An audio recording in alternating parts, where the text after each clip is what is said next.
What's up, everybody, and welcome to this installment of JJG in the ATX. It's me, your favorite JJG, Jacob James Garcia, and today we're here at Tagle Glassworks Studios with the owner, the man. I don't even want to say a myth because he is 100% real, not regal. You are a bit regal.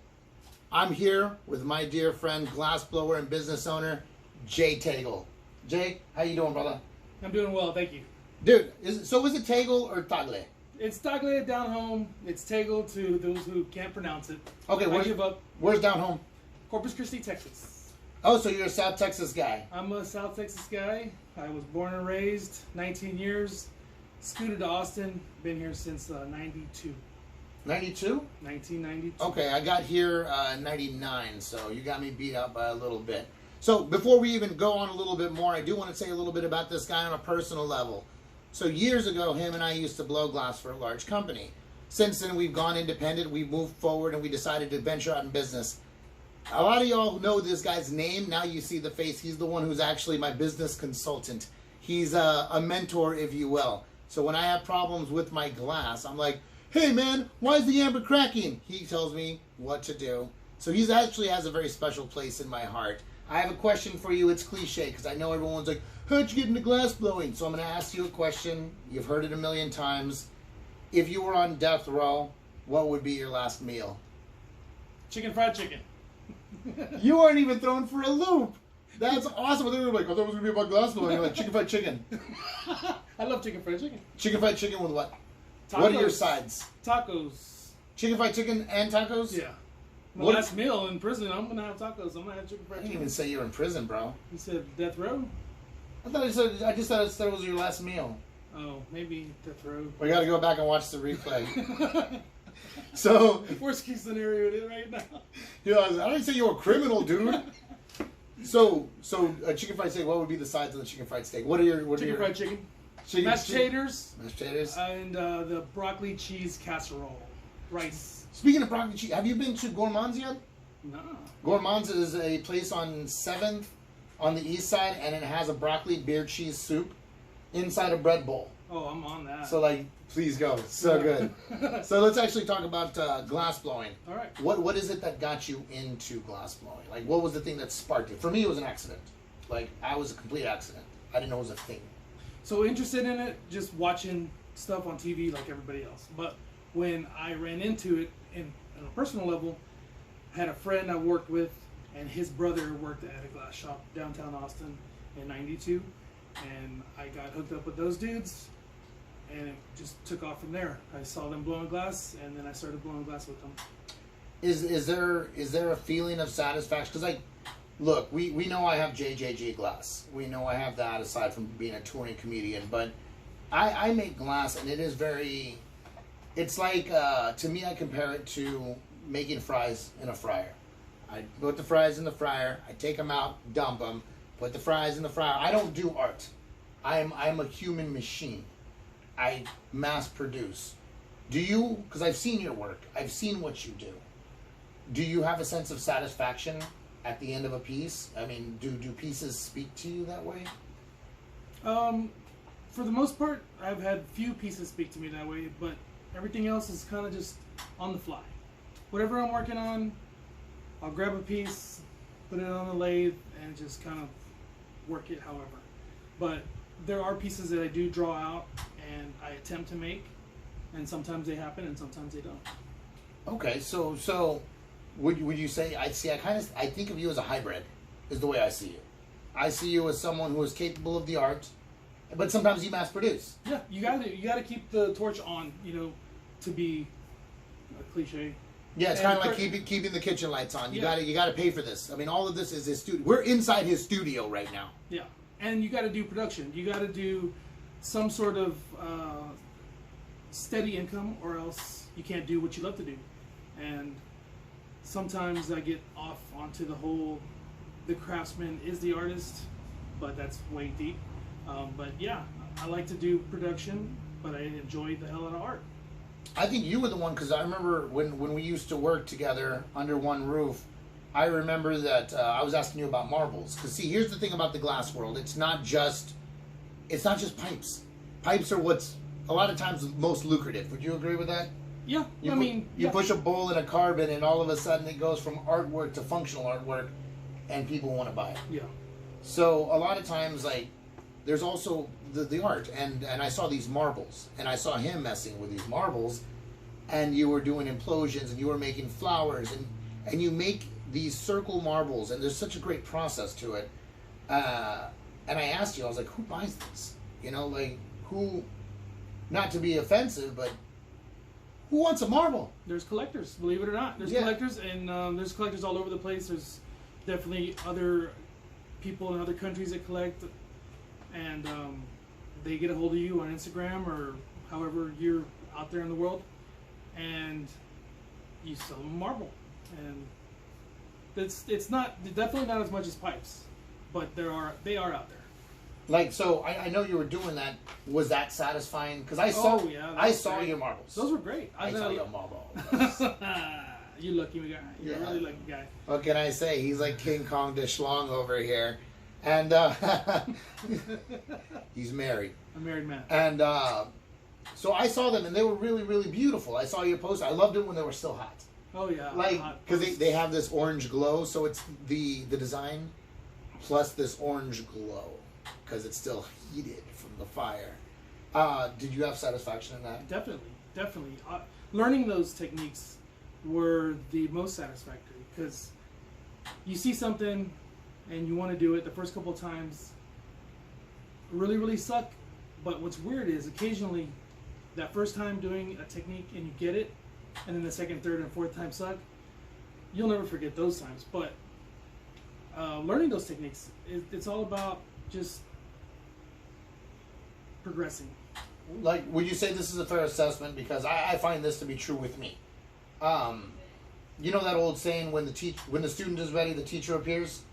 I feel like that with glass, because you've passed on information, and other glass blowers too. There was a couple of glass blowers that were really cool with me, and they'd be like, oh, watch me do this. And I'm like, I have no use for that information. I make proto. But then all of a sudden, 4 years later, I'm like, I can do that. I can apply this technique. Do you find that surfaces, like, were there people who have done for you what you've done for me? Definitely. The guy who taught me marbles, implosions, and like those first 5 major techniques to do surface work on marbles, he isn't really around as much anymore. He's kind of doing his own thing in a different capacity. That guy's named Bashi, and he taught me a lot. And whenever I had a glass problem, I'd call on him. And you know, everything he just gets passed right along, and that's the best feeling, is passing it along, making sure that someone else can learn, and you know, you had, you know, a little bit of you know, an impression on that person. Yeah. No, when I was talking about it, I would see you guys do stuff, and it was crazy because it's weird, because you get, your time is valuable. So if you take time off this torch, you're not generating new income. So for a glass blower to actually take the time to talk to you, it was kind of like, wow, that was cool that you did that, because that means your conversation with me, if you think about it in the terms of business, cost you $20. You know, so if you're going to take a break and talk to me, it's like, wow, he just donated $20 of his time and energy into my education. You know, and that makes a lot of sense. It does. It's true. And the weird thing is people used to use other excuses as a secret, or as a way to keep the secrets from you. So now you're throwing that into the mix, the value that it has, and the secrecy also, because that's not as big of a thing as it used to be. Right. But you put those together, and that becomes a whole lot bigger reason for someone to just not share, but people are still sharing. Yeah. That's the beautiful thing. I think that is great. I remember when there was some older glass blowers who were already jaded at this point, and they were just like, there's grumpy old glass blowers who didn't see the art, they didn't love it. And I remember, they were nice to me, but I remember how they were with some other people. You'd stand behind them at their station, and they're like, can I fucking help you?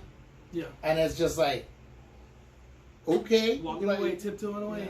Yeah. And I remember someone was saying, like, hey man, how do I do it? And then I remember one guy just said, don't fuck it up.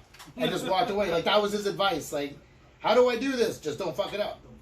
How do I get better? Being better. That's it. The end. I'm not wasting time on you. So I remember you getting into that. So you took a break from glass for a little while. Then you came back. Did you feel, as the fighters, did you feel that ring rust when you came back? No. Or were you happy? I was happy. I was stoked. There was no way I wasn't going to come back. You know what I mean? And I guess for some things that's a thing, but for me and for glass, it wasn't a thing at all. I jumped right back on it. I was back on the lathe doing production pieces that I had done for another company, for this company, and I just went right into it. Of course, my numbers started at a lower amount, and then they climbed up, but it was an easy transition. What's one of your favorite things to make? Because here's one thing I want to explain about glass, is just because it's what you do doesn't mean that's all you can do. What is one of the things? Because you can do it. That's what's crazy. He can do everything I do. Like, if you look at what I make and I put out into the world, he can do that. But he can also do. You have more tools in your arsenal, but you choose to make what you make. Thanks for that, by the way. Mm-hmm. Less competition. What's your favorite thing to mass produce at the moment? Right now, spoons. There's money in spoons. There's money in spoons. Rumor has it you got a spoon right there. I'd like to show it off if you don't mind. Oh, absolutely, man. I sure do. It's a little something, something. So those of y'all who don't know what a spoon is generally about this big, maybe this big. It's about this wide. This mamma jamma is huge. It's very heavy, and you do something called gathering, right? Yeah. Right here. So describe the process, if you don't mind, of what it is to make a spoon. Like, how would you describe it if you just had to give someone a verbal? Don't fuck it up. Don't fuck it up. Don't fuck it up. Yeah, no. You definitely, each spoon. Every person who makes spoons has their technique. I'm the kind of guy who breaks off my piece in a capsule, heats up a certain section, stretches it out, and then gathers the head. What is gathering? Gathering is when you heat up a whole bunch of glass and start to squish it together, little by little, getting it thicker, bringing it together. And you do that, slight puffing when it's on the lathe spinning, and you'll keep the wall thickness even. And that's a very important. Even wall thickness, you gotta have it, or else the piece won't make it. Right. So the thing with glass is, and I just came off from teaching some glass blowing classes right now, so I'm in a teacher mode, but if you want to equally distribute the heat throughout the glass, because if you have certain parts that cool down quicker than the other part, the glass is just going to freak out. So you want to have that wall, like you said, evenly heated so it can evenly cool. Because at that point it's just kind of like, whoa, do you have a relationship? Do you have that dance? Oh with yeah, the glass? definitely. I work slower than most people, so I bring everything up real slow. When I say bring everything up, is I bring it to a glow slower than some people. Just rage really hard and bring it in and go, and that's badass. I love to see them do that. I just can't do that, or I choose not to. I can if I really wanted to, I could. But gathering it up slow, watching that wall thickness. Believe it or not, there's a lot in the reflection that people aren't looking at, and if that's a tip that I got to give someone that doesn't get thrown around, is the reflection off the glass will tell you a lot. So keep an eye on that too. What do you mean? Like So when you see the glass and it's spinning right here, what do you see in the reflection? I see the fluorescent light. So when you look at that long enough as it's spinning and you have the torch on, you'll begin to see it. You'll begin to see the backside, and you'll begin to see the reflection, and then that wall thickness will appear really good for you. But you gotta really look out for it. You know what I mean? Okay. And it's something that, I just caught it one day, and I was like, damn, that reflection. So right here, this is actually a lathe. Like a lot of y'all, I'm gonna move out of the way. This is a lathe. If y'all hear me make a reference to a lathe to spin the glass, this is what this is. So this actually, you know how glass blowers do this with the glass and they rotate their hand? Some of y'all have seen me do it on my Facebook Live. Well, this machine provides him an opportunity to focus on the glass and on the flame. So he doesn't have to use his hands. He can use both of his hands with flames and fire. And that's what this is right here. Are you able to press the button and turn it on?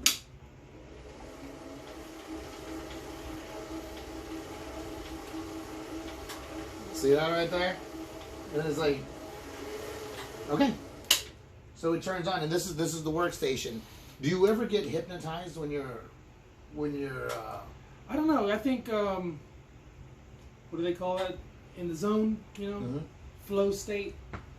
You get there with production. I do, and I tend to do well with that in that state. You know, just get there, grind one piece after another. You said you were a machine, and I know you are. I know you are because I work.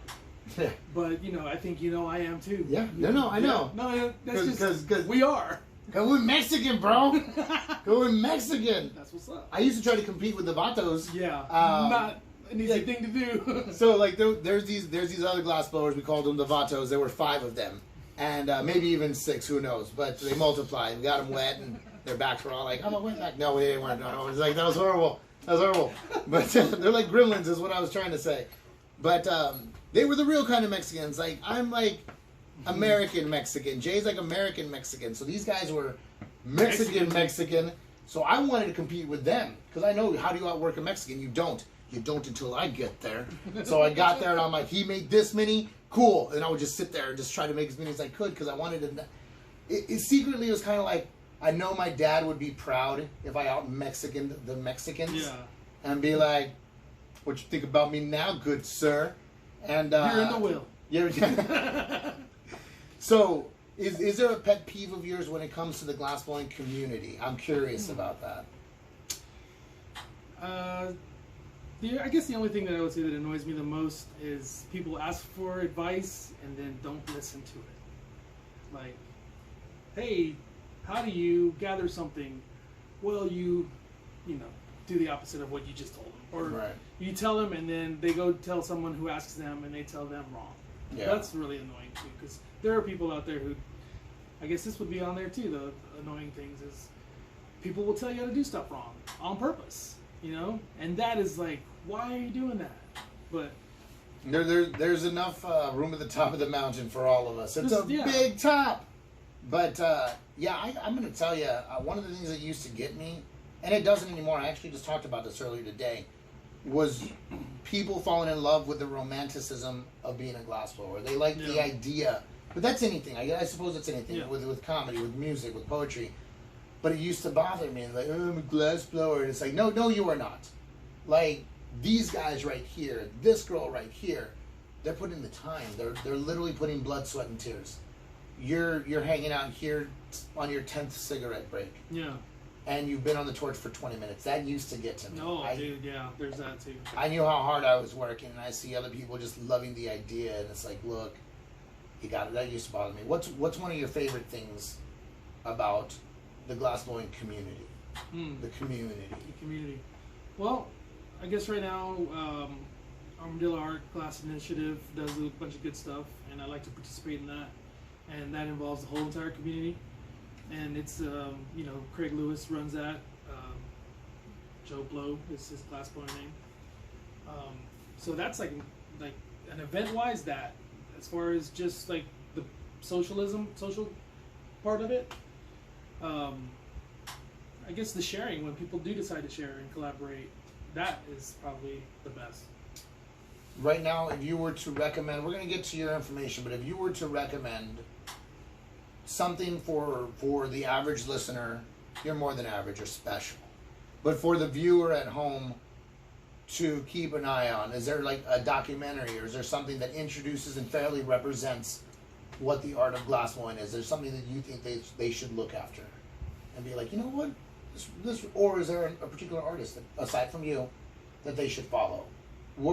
How do you introduce the world to a fair depiction of what we do? Well, there's a good movie that came out a while back, and it's what a lot of people watched and then jumped into glassblowing, called Degenerate Glass Art. It was good. How to make pipes, and the history of making pipes. I guess is what it's really called. It's a really great movie. It's a really great documentary, put on by a guy named Marble Slinger. I don't know his real name. That's his glass moniker. And just YouTube, glassblowing, everything you can watch, everything, you just put it on a channel, find a Corning or, Torch Talk or something, and put it on there and watch the videos, and just watch one after another, and then do it again, and you'll learn. You'll learn by watching. You'll learn by doing. Take a class from JJG. I'm offering private classes now. Nice. Yeah. That's what's up. I figured, There you go. why not? So yeah, thank you for the plug. Yeah. Speaking of plugs, I want to thank my sponsors for this episode. Here's the thing. I had this thing where I was going to give a lot of people a pipe from my sponsors / me. But you're a better glass blower than me, so I'm going to give you your piece of glass back. Okay. You're better than I am. I could be like, here's this thing. You're like, I could have made that in less time. But thanks. And bringing my Hill Country Fair, my generic to your Nikes. I'm bringing like the little Payless shoe stores or the Kangaroos, and you're like wearing Nikes. But I do want to thank my sponsors, the Wizard Hat Smoke Shop. They're fantastic. They help supply me with lots of good information, and they take care of your boy when it comes to stand-up comedy. So Wizard Hat Smoke Shop, thank you all again. So I get to do cool things like this. And they buy my glass. Nice. So I like that. They actually Yeah. carry my stuff. That's awesome. So when people buy your product, they can buy it in stores, but they can also get a hold of you. Yeah, if you hit me up on Instagram, and What's your Instagram? Tagle Glassworks. Tagle is spelled TAGLE GLASSWORKS. and they can actually buy a piece from you. You have to hit me private up. message. You have to hit me up and do, PayPal, Venmo, all that good stuff. And are you on Facebook as well? Facebook, Tagle Glassworks, Boro Aficionado, All of that. all of that. Okay, no, I like it. That's my page. And then I got my regular personal page. Yeah, I didn't realize it was Boro Aficionado. That sounds so. I like it. Thank you. I like it. So that's where you can find Jay Tagle, dear friend of mine. Guys, y'all, I'm so glad you get to see a little peek into the world, not through my eyes, through his eyes. I mean, look at this stuff. He's got glass everywhere, all these tools. I'm just so happy to be here because this is my first time here too. This is my first time in your studio. Glad you came by. So thanks so much for being on the show, dude. Hey, thank you, man. Thanks for being a friend. Hell yeah. And also, you introduced me on stage the other day. It was awesome. So yeah, we for years I'd go in and we'd see each other at work, and he would be like, Jacob, James Garcia, and I was like, one day, I made it. yep, pulled him out from the crowd, went out there, and he made it sound like I was a fighter. He was like, coming in at 6'4", 185 pounds. I'm like, see, that's the way I see myself. So you're right. I see myself as a tall dude. I'm glad you're sitting. You make me look small. And I 160 or 187 pounds. Okay, I'll take that. In 3rd grade. But everybody, look him up. Follow him. Support not just Jay Tagle. Support local business. I don't care what city you're in. Take care of your local artist, your local business. And until next time, all y'all out there, rock the day, rule the night.